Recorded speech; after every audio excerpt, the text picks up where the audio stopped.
1398년 8월 26일 밤, 한양의 어느 집에서 화살이 날아들고 비명이 터져 나왔습니다. 그날 밤 한 남자가 죽었습니다. 그는 조선이라는 나라를 설계한 천재였고 500년 조선 역사의 기틀을 만든 인물이었죠. 하지만 그의 목은 칼에 잘려나갔고 그의 이름은 467년간 역사에서 지워졌습니다. 그를 죽인 사람은 누구였을까요?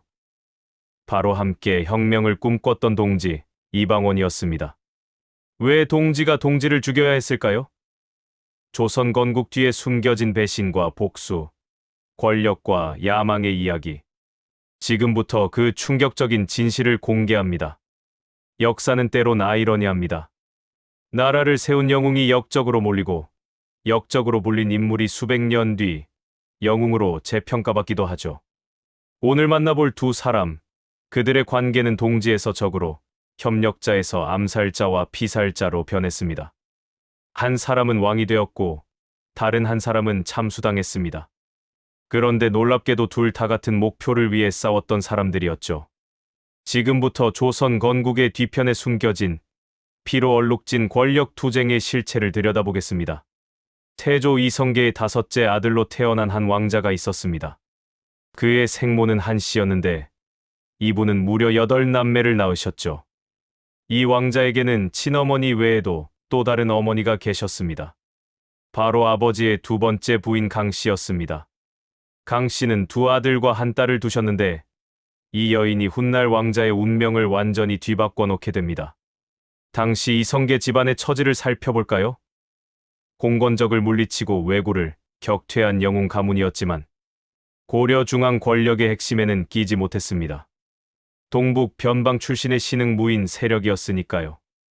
개경의 실권은 대대로 권세를 누려온 기득권 세력들이 쥐고 있었습니다. 이런 상황에서 이성계 가문을 중앙 무대로 끌어올린 결정적 인물이 바로 강씨였습니다. 개경의 명문가 출신이었던 그녀와의 혼인으로 이성계 집안은 경제력과 명망을 동시에 손에 넣었죠. 그녀를 경처, 즉 수도의 둔부인이라 불렀습니다. 이 결혼 덕분에 전주 이씨 가문은 단숨에 상승 궤도를 탔습니다. 이때 그 왕자의 나이는 겨우 8살이었죠. 어린 왕자의 삶에도 큰 변화가 찾아왔습니다. 변방에 살던 그가 최고의 교육을 받기 위해 수도로 향하게 된 겁니다. 8살 어린아이가 친어머니 곁을 떠나 누구 집에 머물렀을까요? 당연히 아버지의 경처, 강씨가 있는 집이었습니다. 이성계에게는 명확한 계산이 있었습니다. 무인 집안에 문신학자가 없다는 게 늘 아쉬웠던 그는 자식 중 누군가가 문과의 급제의 중앙 정계에 진출하길 바랐습니다. 여러 아들 중 가장 총명한 아이가 바로 이 다섯째였죠. 강씨의 보살핌 아래서 그 왕자는 열심히 공부했습니다. 강씨는 종종 그가 책 읽는 소리를 듣고는 탄식하며 말했다고 합니다. 어찌하여 내 배에서 나오지 않았을까? 친자식이길 바랄 만큼 그를 아꼈던 거죠. 그 왕자도 강씨의 사랑에 효성으로 보답했습니다. 기록에 남아있을 정도로 극진히 모셨다고 하네요. 그렇게 강씨의 사랑을 듬뿍 받으며 자란 그가 17살이 되었을 때 조선 역사상 전무후무한 일을 해냅니다. 과거 시험에 합격한 유일한 왕이 된 겁니다. 왕족은 보통 시험을 보지 않으니까요. 무인 집안 출신 최초의 문신 탄생이었습니다. 아버지 이성계는 얼마나 기뻤던지 임명장을 사람시켜 2~3번이나 읽게 했다고 합니다. 마치 아들 자랑을 계속하고 싶은 부모 마음이었던 거죠. 이성계는 아들에게 의미심장한 말까지 건넸습니다. 나는 너를 믿는다. 형들을 제치고 다섯째에게 이런 말을 할 정도였으니 그의 기대와 애정이 얼마나 컸는지 알 수 있습니다. 앞날이 환하게 보이던 그때 예상치 못한 위기가 찾아왔습니다. 요동 정벌을 떠났던 아버지가 군대를 돌려 돌아온다는 소식이었죠. 위화도 회군입니다. 순식간에 역적 집안이 될 처지였습니다. 왕자는 급히 어딘가로 달려갔습니다. 아내가 있는 자신의 집이 아니라 포천으로요. 왜였을까요? 거기 친어머니 한씨가 계셨기 때문입니다.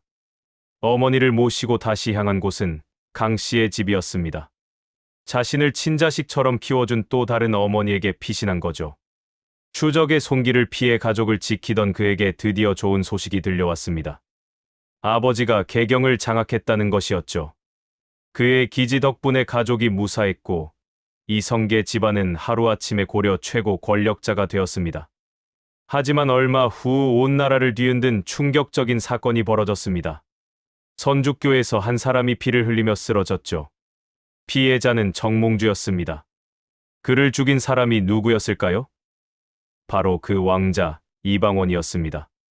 자신의 스승으로 모셨던 인물을 왜 죽였을까요? 정몽주가 아버지는 물론 목숨 걸고 지킨 가족들까지 위협했기 때문입니다. 당시 고려는 두 파로 나뉘어 있었습니다. 새 나라를 세우려는 이성계파와 고려를 개혁하며 유지하려는 정몽주파였죠. 타협점이 보이지 않던 상황에서 정몽주는 고려를 지키기 위해 이성계 세력을 제거할 기회를 노리고 있었습니다. 그때 이성계가 낙마 사고로 크게 다쳐 고향에서 요양하게 되었고 정몽주는 재빨리 움직였습니다. 이성계의 측근들을 귀양 보내기 시작한 겁니다. 그 중에는 이성계의 든든한 동반자이자 혁명의 동지였던 정도전도 포함되어 있었죠. 정몽주를 정도전과 연결해준 사람이기도 했는데 말입니다. 대의를 위해서라면 오랜 벗도 제거할 각오가 되어 있던 인물이었습니다. 긴 고민 끝에 이방원은 결단을 내렸습니다. 정몽주를 제거한 거죠. 심지어 머리를 잘라 거리에 내걸기까지 했습니다. 가족의 목숨을 노리던 적을 없앤 아들의 소식을 들은 아버지 이성계는 어떤 반응을 보였을까요? 칭찬했을 거라 생각하시나요? 정반대였습니다. 내가 사약을 마시고 싶은 심정이다. 이놈아, 어찌 이런 짓을 저질렀느냐? 불같이 화를 낸 겁니다. 정몽주는 정치 경험이 풍부하고 백성의 존경을 받는 대학자였습니다. 이성계는 끝까지 그를 설득해 새 나라를 함께 만들고 싶었던 거죠. 아들이 자신의 원대한 계획을 물거품으로 만들었다고 생각했습니다. 아버지의 분노가 하늘을 찌르는 상황에서 이방원의 심정은 어땠을까요? 정몽주가 우리를 모함하려 하는데 앉아서 망하기를 기다리시렵니까? 저는 효도한 것입니다. 그는 아버지에게 맞섰습니다. 이때 누군가 용기 있게 이성계 앞에 나섰습니다. 강씨였죠. 공께서는 항상 대장군으로 자처하시면서 어찌 이렇게 놀라고 두려워하십니까? 어릴 때부터 금지옥엽처럼 키운 이방원을 지켜낸 겁니다. 오히려 이성계를 질책하면서요. 정몽주가 살해된 지 불과 석 달 만에 이성계는 왕위에 올랐습니다. 신하들조차 인정했습니다. 오늘의 일은 한 사람의 공입니다. 바로 이방원이었죠. 조선 건국 이후 공신들에게 직위가 내려졌습니다. 전장에서 공을 세운 둘째 형과 이복 동생은 절제사가 되었습니다. 누구보다 큰 공을 세운 이방원은 어떤 직위를 받았을까요? 충격적이게도 아무것도 받지 못했습니다. 왕자가 된 다음 날 개경을 떠나 조상 제사를 지내러 변방으로 가야 했죠. 형제들이 자리를 잡는 동안 중앙 정계에서 배제된 채 밀려난 겁니다. 늘 어려울 때 도와주던 강씨도 이번엔 달랐습니다. 위로의 말 한마디 없었죠. 이성계는 조선 건국의 공이 강씨에게 있다고 생각했습니다. 그래서 누구를 세자로 삼으려 했을까요? 강씨의 첫째 아들, 당시 12살이었던 이방번이었습니다. 신하들이 반대했습니다. 세상이 태평하면 적장자를, 어지러우면 공 있는 이를 세우십니다. 다시 생각하소서. 한 씨의 아들 중 둘째 이방과나 공을 세운 이방원을 제안했죠. 이때 문 밖에서 서러운 울음소리가 들렸습니다.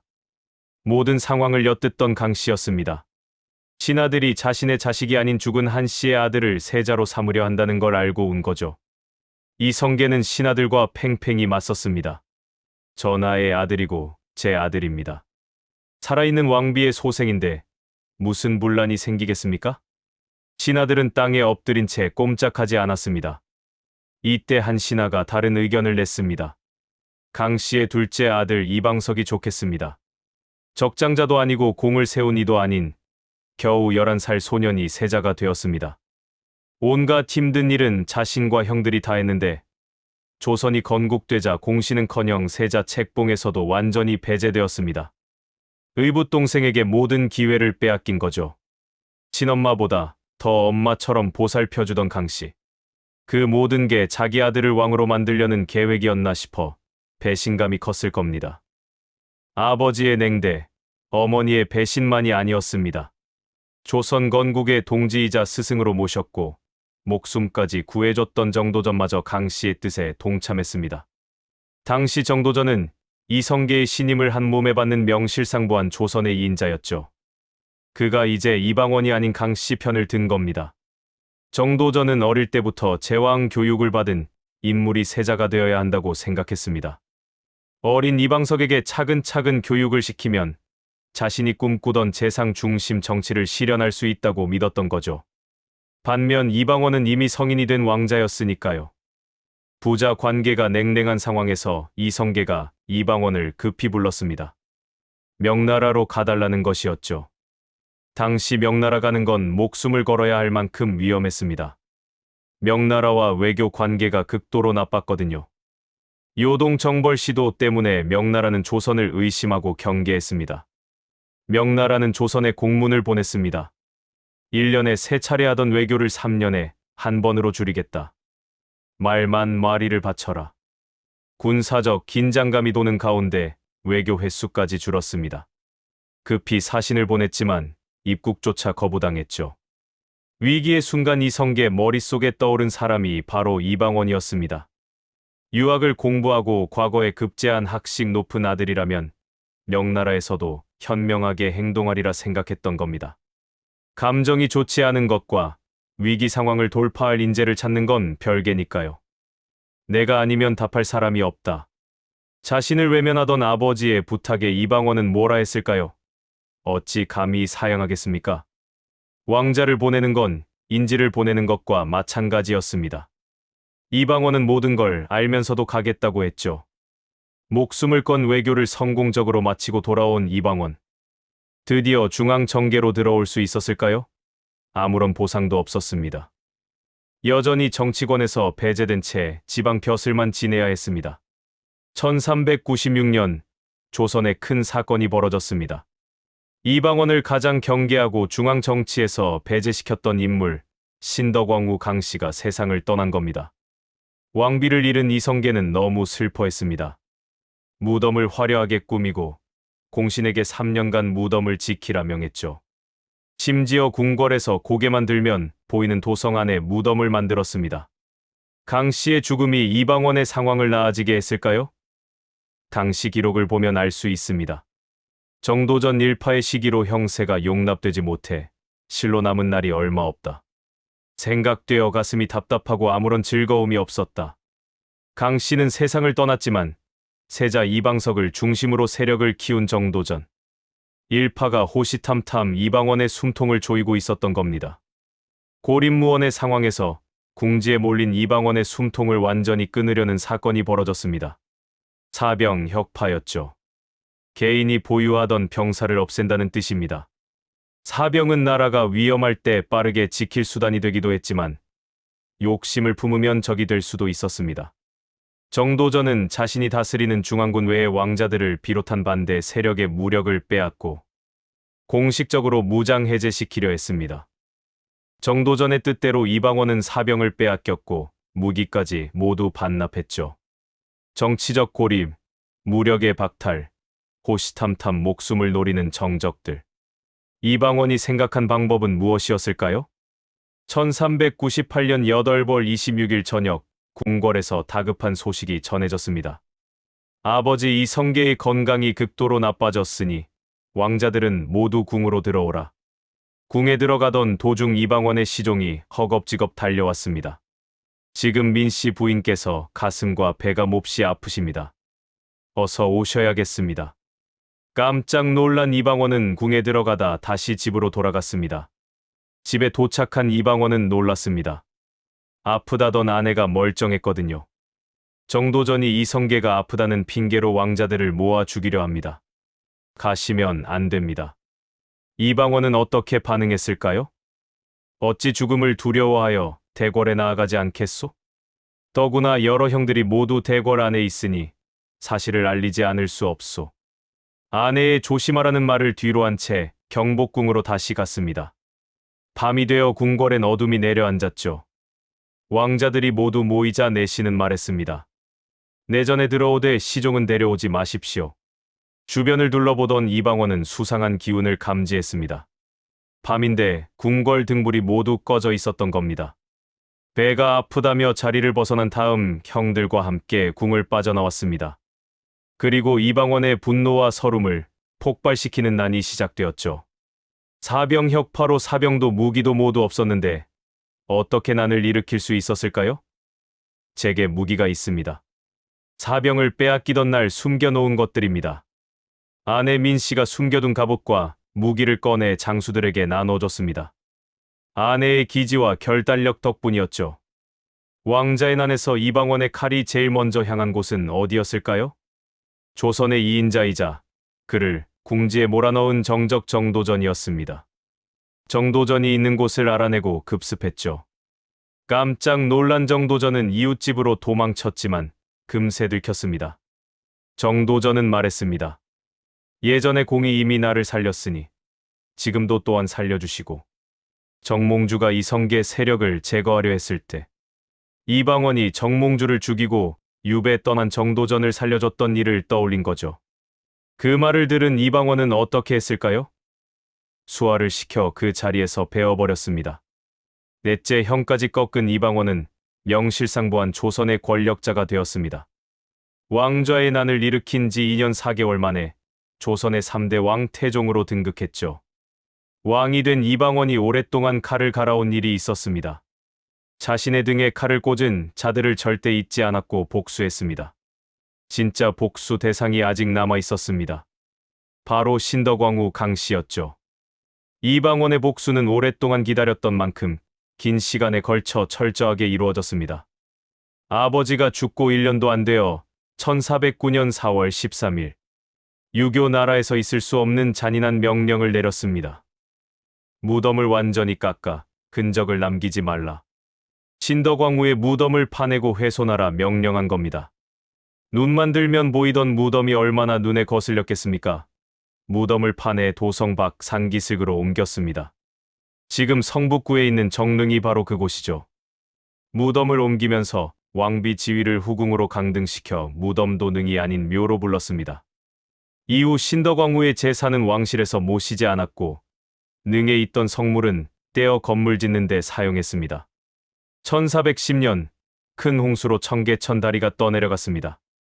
이때 신하가 건의했습니다. 정릉 성물로 돌다리를 만드십시오. 어머니 무덤의 돌을 다리 재료로 쓰자는 말을 들은 이방원은 허락했습니다. 이제 정도전 이야기로 넘어가겠습니다. 1374년 9월 22일 고려 궁궐이 뒤죽박죽 혼란스러웠습니다. 한 남자가 정적을 깨고 외쳤습니다. 역적이 들어왔다. 왕의 침전을 들여다보니 바닥은 새빨간 피로 물들었고 참혹한 모습의 시신이 널브러져 있었습니다. 끔찍하게 살해당한 사람은 고려의 31대 왕 공민왕이었죠. 범인은 공민왕이 직접 키운 측근들이었습니다. 왕의 죽음으로 득을 본 사람들이 있었습니다. 바로 권문세족이었죠. 부패한 지배층인 권문세족은 공민왕과 정치적으로 대립하고 있었습니다. 공민왕이 반원 정책을 펼쳤기 때문이죠. 1231년부터 1257년까지 고려는 몽골과 긴 전쟁을 벌였습니다. 패배 후 약 100년간 원나라 간섭을 받았고 이 과정에서 득세한 세력이 친원파 권문세족이었습니다. 원나라 비호를 받으며 고려 조정에서 막강한 힘을 휘두르던 그들이었죠. 공민왕은 원나라 풍습을 없애고 친원 세력을 숙청하며 강력한 반원 정책을 펼쳤습니다. 공민왕의 죽음에 대한 의혹이 많은데 정황상 권문세족이 관여했다고 보는 시각도 있습니다. 반대로 공민왕의 죽음에 누구보다 비통해한 이들도 있었습니다. 공민왕 편에 서서 힘이 되어준 신진사대부였죠. 이 중에서도 유독 충격을 받고 슬퍼했을 인물이 있었습니다. 당시 과거 시험에 당당히 급제한 문신이었던 정도전입니다. 능력을 인정받아 공민왕의 신임을 받았던 그는 일처리가 깔끔하고 정책에도 박식했습니다. 공민왕의 곁에서 일하던 신진관리였죠. 정도전은 자신의 재능을 살려 공민왕과 함께 고려를 외세에 휘둘리지 않는 강한 나라로 만들고 싶었습니다. 개혁의 동지였던 공민왕이 무참히 살해되자 큰 충격을 받을 수밖에 없었죠. 정치적 기반이 약했던 신진사대부는 공민왕 죽음 이후 급격히 힘을 잃었습니다. 권문세족은 공민왕의 아들 우왕을 왕위에 올렸습니다. 겨우 10살이었던 우왕 뒤에서 영향력을 행사하며 고려 조정을 좌지우지했죠. 이때 정도전과 신진사대부가 경악할 사건이 벌어졌습니다. 고려 조정이 다시 원나라를 섬기겠다며 교류를 강화한 겁니다. 원나라 사신이 곧 도착한다는 소식이 전해졌죠. 이런 상황에서 정도전에게 믿을 수 없는 명령이 내려졌습니다. 원나라 사신을 맞이하고 응대하라는 것이었죠. 신념과 완전히 배치되는 일을 해야 하는 상황이었습니다. 명령을 거부하면 어떻게 될까요? 기반 약한 정도전은 제거될 수 있었고 신진사대부도 해체될 위험이 있었습니다. 정도전은 이렇게 말했습니다. 나 삼봉 정도전은 내 목숨이 붙어있는 한 원나라 사신은 그 누구라도 목을 베고야 말 것이다. 온몸으로 원나라 사신 맞이를 반대한 거죠. 정도전은 유배형에 처해졌습니다. 권문세족이 유배를 취소할 수 있다며 사람을 보냈지만 정도전은 오히려 화를 내며 제안을 거절하고 스스로 유배지로 갔습니다. 지나쳤다고 생각한 권문세족은 화해의 손을 내밀었지만 정도전은 그 손을 뿌리치고 떠났습니다. 가족과 떨어져 홀로 유배 생활을 하게 된 정도전에게 아내로부터 편지가 도착했습니다. 어떤 내용이었을까요? 방 안에는 아무것도 없어 텅텅 비었고 항아리에는 쌀 한 톨 없어서 어린 자식들은 춥다, 외치고 배고프다 울었습니다. 당신은 끝내 국법을 어겨 이름이 더럽혀지고 행적이 깎였으며 형제들은 낯을 들지 못하고 가문은 망가져 세상의 웃음거리가 되었습니다. 현실 상황이 얼마나 참담한지 알려준 편지였습니다. 누구도 정도전을 찾지 않고 편지를 보내 안부를 묻지도 않았습니다. 권력이 떨어지니 눈치를 보는 거죠. 정도전은 전에 없던 외로움과 절망을 맛봐야 했습니다. 절망에 빠진 정도전에게 손을 내민 사람들이 있었습니다. 나주 사람들이었죠. 특히 하층민이었던 부곡민들이 정도전을 친절하게 대했습니다. 혼자 외롭게 지내는 정도전을 찾아가 술도 권하고 집 짓는 것도 도왔죠. 정도전은 개경에서 볼 수 없었던 걸 유배지에서 보게 되었습니다. 당시 고려의 끔찍한 현실이 눈앞에 펼쳐진 겁니다. 노인과 어린아이는 도랑과 골짜기에 뒹굴고 굶어 죽은 시체가 길에 넘어져 있습니다. 먹을 것이 부족해 온 나라에 굶어 죽은 시체가 널린 거죠. 왜 그랬을까요? 고려 백성들은 농사 지을 땅이 없었기 때문입니다. 권문세족이 땅을 빼앗기 위해 가짜 문서를 만들어 한 땅의 주인이 여러 명이었습니다. 소작료를 감당 못한 백성들은 권문세족의 노비가 되었죠. 노비는 세금을 내지 않으니 나라 재정에 위기가 왔습니다. 더 큰 문제는 노비에게 군역 의무도 없다는 것이었습니다. 나라를 지킬 군인이 줄어들어 국가 안보에 비상이 걸렸죠. 외부의 침략에 나라가 쇠약해졌습니다. 정도전은 유배지에서 고려 사회의 모습을 두 눈으로 똑똑히 목격했습니다. 백성이 잘 사는 이상적인 나라에 대한 구체적 목표를 갖게 된 거죠. 두 사람이 크게 의견 충돌을 일으킨 사건이 있었습니다. 1377년 유배당한 지 3년째 되던 해 드디어 좋은 소식이 날아왔습니다. 유배지를 떠나도 좋다는 것이었죠. 하지만 조건이 있었습니다. 개경엔 절대 오지 말라는 겁니다. 중앙관리로 돌아갈 수 없다는 확인 사살이었죠. 정도전은 때를 기다리며 영주, 단양, 제천, 안동, 원주를 떠돌며 유랑 생활을 했습니다. 권문세족의 방해로 중앙으로 돌아갈 길도 뜻을 펼칠 기회도 보이지 않았습니다. 일반 사람이라면 의지가 꺾일 만도 한데 정도전은 꺾지 않았습니다. 더 적극적으로 움직이기로 결심하고 자신에게 도움을 줄 인물을 찾아가기로 했죠. 정도전이 찾아간 사람은 누구였을까요? 바로 이성계였습니다. 홍건적과 왜구로부터 고려를 구해낸 명장, 강력한 사병을 거느린 백전노장의 영웅으로 많은 백성의 존경과 고려왕의 신임을 받는 인물이었죠. 당시 이성계는 전쟁이 벌어지던 함길도 함주에 있었습니다. 정도전은 망설이지 않고 당장 이성계를 만나러 갔습니다. 중앙을 떠나 유배지를 떠돌던 정도전이 어떻게 함주에 이성계가 있다는 걸 알았을까요? 연결해준 사람이 있었습니다. 바로 신진사대부의 거두 정몽주였죠. 정도전과 정몽주는 신진사대부로 정치적 동반자였습니다.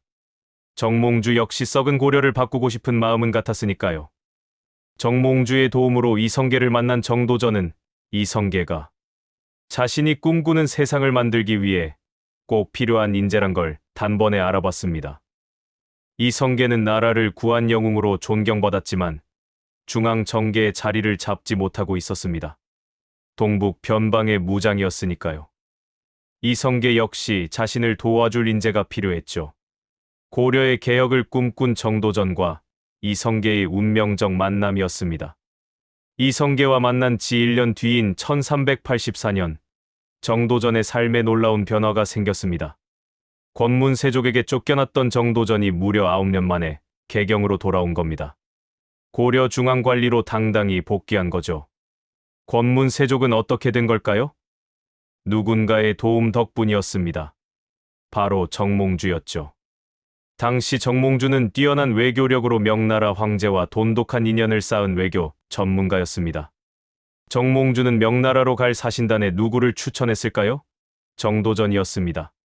정몽주의 도움으로 중앙 복귀한 정도전은 명나라 외교도 성공적으로 마친 후 왕의 교서를 작성하는 관리로 일하게 되었습니다. 정도전이 개혁의 핵심 인물로 생각한 이성계에게도 큰 변화가 생겼습니다. 당시 우왕이 온갖 횡포를 부리고 부정부패를 일삼던 상황에서 이성계가 임무를 완벽하게 수행했거든요. 이성계는 지금의 부총리 격인 수문화 시중 자리에 올랐습니다. 드디어 고려를 바꾸겠다는 의지를 지닌 3인방 정도전, 정몽주, 이성계가 고려 중앙에 뭉치게 된 겁니다. 4년 뒤인 1388년, 정도전의 삶은 물론 한국사를 뒤바꾼 사건이 벌어졌습니다. 이성계가 말머리를 돌려 요동에서 고려로 돌아온 위화도 회군이었죠. 위화도 회군 이후 고려 조정을 이성계파가 장악했습니다. 정도전은 이성계와 함께 고려 왕 우왕을 폐위시키고 다음으로 즉위한 창왕까지 연달아 폐위시키겠다는 계획을 세웠습니다. 고려에서 왕을 폐위시키는 건 엄청난 일이었습니다. 정도전은 이렇게 생각했습니다. 고려 곳곳에 부정부패가 들끓고 백성이 힘든 이유는 왕이 정치를 잘못했기 때문이다. 비록 왕은 귀한 자리지만 능력 부족한 왕은 내릴 수 있다. 당연히 고려 조정에서 반발이 있었지만 결국 정도전의 계획대로 창왕은 폐위되었습니다. 고려 왕족 가운데 가장 혈통이 뚜렷했던 인물을 다음 왕으로 세웠습니다. 바로 공양왕, 고려의 마지막 왕이었죠. 정도전은 새 왕을 통해 자신의 이상을 실현하고 싶었을 겁니다. 공양왕이 즉위하고 2년이 지난 1390년 아오벌, 정도전은 왕 교체에 이어 누구도 생각지 못한 일을 벌였습니다. 한 땅에 많은 권문세족이 주인이라 주장하며 백성들이 부담스러워했던 상황, 노비로 전락하는 일이 많았죠. 정도전이 태운 건 무엇이었을까요? 권문세족과 고려, 지배층이 불법적으로 모은 토지를 적어둔 토지 문서였습니다. 토지 문서를 태우면 땅의 주인을 증명할 길이 없어지니 권문세족은 땅을 잃게 됩니다. 정도전은 땅을 국가가 관리해야 한다고 생각했습니다. 땅을 백성 수만큼 나눈 다음 경작권을 나눠줘야 한다고 주장했죠. 백성들에겐 정말 좋은 제도였습니다. 하지만 이걸 밀어붙이면 반발하는 사람들이 있었습니다. 바로 신진사대부들이었죠. 신진사대부 내부가 갈라진 겁니다. 좋은 세상은 좋지만 너무 급진적이라 생각한 거죠. 이 토지 개혁 때문에 정도전 중심의 급진 개혁파와 이에 반대하는 온건 개혁파로 나뉘었습니다. 1391년 결국 절충안으로서 과전법이라는 새로운 토지 제도가 시행됩니다. 정도전의 뜻대로 국가가 다 소유하고 백성에게 나눠주는 형태는 아니었지만 세금 부담이 훨씬 줄어들었습니다. 수확량의 약 110만 국가에 세금을 내면 되었죠. 과전법은 조선이라는 나라를 세울 때도 큰 역할을 했습니다. 나라를 세우려면 경제적 기반이 필요한데 기득권 세력이 가진 재산을 확보하고 그들의 경제적 기반을 무너뜨리는데 과전법이 가장 큰 역할을 했던 겁니다. 정도전의 파격적인 행보에 브레이크를 거는 일이 벌어졌습니다. 정도전이 고려 조정에서 강력한 인물의 권위로 탄핵당하고 왕으로부터 유배 명령을 받았습니다. 누가 반대했을까요? 바로 정몽주였습니다. 정도전이 다른 뜻을 품고 있다는 걸 알아버렸기 때문이죠. 정도전이 품고 있던 계획은 무엇이었을까요? 역성혁명이었습니다. 고려 왕실을 뒤집고 새로운 왕조, 새로운 나라를 만드는 혁명을 준비하고 있었던 겁니다. 정몽주는 고려를 좋은 나라로 만들고 싶었지, 새 나라를 세울 생각은 없었거든요. 정도전에 대한 압박은 유배로 끝나지 않았습니다. 유배지에서 처형해야 한다는 상소까지 올라왔죠. 바라던 목표를 목전에 두고 다시 시련을 겪게 된 정도전. 하지만 유배를 떠난 지 6개월 만에 기적처럼 개경으로 돌아왔습니다. 정도전을 압박했던 누군가가 살해되었기 때문이죠. 바로 정몽주였습니다. 정몽주는 정도전을 유배 보낸 다음 이성계마저 죽이려 했는데 정도전과 같은 뜻을 품었던 이성계의 아들 이방원이 결국 정몽주에게 칼을 휘둘렀던 겁니다. 다시 개경으로 돌아온 정도전은 이번엔 역성혁명을 시작했습니다. 고려를 무너뜨리고 새로운 나라, 새로운 왕을 세우는 일이었죠. 당시 왕 공양왕은 힘이 없었습니다. 눈물을 흘리며 왕위를 스스로 내려놨죠. 공양왕은 새 왕에게 교지와 국세를 건넸습니다. 정도전이 세우려는 왕은 누구였을까요? 혁명의 활용점정을 찍을 왕조의 주인, 바로 이성계였습니다. 475년간 한반도를 지배한 나라 고려의 시대가 저물고 새로운 나라 조선이 역사의 장을 열게 된 거죠. 드디어 새 나라 조선을 만들고 이성계를 태조로 세우는데 성공한 정도전은 당연히 공을 인정받아 개국 1등 공신에 올랐습니다. 핵심 실세로 지금의 국무총리격인 승록대부 자리까지 차지했죠. 서로에게 무한 신뢰를 보내던 정도전과 이성계였습니다. 두 사람이 크게 의견 충돌을 일으킨 사건이 있었습니다. 이성계가 개경이 아닌 다른 곳으로 수도를 옮기겠다고 선언한 겁니다. 천도였죠. 정도전은 반대했습니다. 백성들 때문이었습니다. 나라가 안정되면 수도를 이전하는 것이 좋습니다. 라고 이야기했죠. 이성계는 계속 천도를 밀어붙였습니다. 개경 주변 두문동에는 고려 충신들이 들어가 조선 건국을 반대했고 개경에는 고려 역대 왕들의 능이 곳곳에 있었으니까요. 이성계 입장에서는 하루빨리 고려 수도에서 벗어나고 싶었을 겁니다. 쉽게 타협하지 않던 정도전이었지만 결국 이성계의 뜻에 따르기로 했습니다. 대신들과 수도가 될 좋은 땅을 찾기 위해 노력했죠. 논의 끝에 최종 후보에 오른 두 곳이 있었습니다. 한양도성과 무악도성이었습니다. 한양도성은 지금의 광화문이 있는 일대, 조선의 한양입니다. 무악은 지금의 신촌과 연희동 쪽이죠. 이성계는 풍수지리적으로 훨씬 완벽한 무악을 선호했습니다. 하지만 풍수적으로 훌륭했던 무악은 수도를 세우기에 한양에 비해 땅이 좁았습니다. 한양은 무엇보다 땅이 넓었죠. 정도전이 입을 열었습니다. 좋은 나라를 만드는 건 풍수보다 사람의 능력입니다. 수도로서 효율적인 한양을 추천한 거죠. 이성계는 정도전의 의견을 따라 조선 수도를 한양으로 결정했습니다. 1394년 8벌, 이성계는 수도 한양의 설계를 누군가에게 맡겼습니다. 정도전은 궁궐부터 도시 전체를 새롭게 건설했습니다. 이성계는 정도전에게 또 다른 막중한 숙제를 줬습니다. 그대는 속히 대궐의 이름을 지어 나라와 더불어 한없이 아름답게 하라. 궁궐과 그 안 건물의 이름을 지으라는 명령이었죠. 한 번 지어지면 후대를 거쳐 만백성이 부를 이름을 짓는 중요한 일이었습니다. 정도전은 어떻게 했을까요? 바로 이름을 지어 올렸습니다. 새 대궐 이름은 경복궁이었죠. 큰 복을 빈다는 의미입니다. 자손 대대로 복이 이어지길 바라는 뜻이었습니다. 정도전은 궁 안전각들의 이름도 모두 지었습니다. 경복궁에 들어서면 정면으로 보이는 곳은 근정전이죠. 부지런히 정사를 펼치라는 뜻입니다. 특히 돋보이는 건물이 있는데 임금의 침전인 강령전입니다. 몸과 마음이 편안하다는 뜻이죠.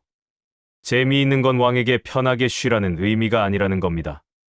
정도전은 왕이 쉴 때도 늘 백성을 생각해야 몸과 마음이 편할 수 있다는 뜻을 담아 강령전이라 이름 지었습니다. 요동 정벌 준비가 한창이던 1398년 8벌 25일 밤, 정도전은 오랜 친구 집에서 술잔을 기울이며 이야기를 나누고 있었습니다. 갑자기 하늘에서 화살이 날아와 기와를 깼습니다. 집 근처에 큰 불이 번지고 사람들의 비명이 들렸죠. 심상치 않은 분위기를 감지한 정도전은 재빨리 몸을 피해 이웃집으로 숨었습니다. 한밤중에 일어난 소란한 사태, 정도전을 습격한 사람은 바로 이성계의 아들 이방원이었습니다. 왕자의 난을 일으킨 이방원은 결국 정도전을 자기 앞에 데려와 그 자리에서 목을 베었습니다. 이방원은 왜 정도전을 습격했을까요?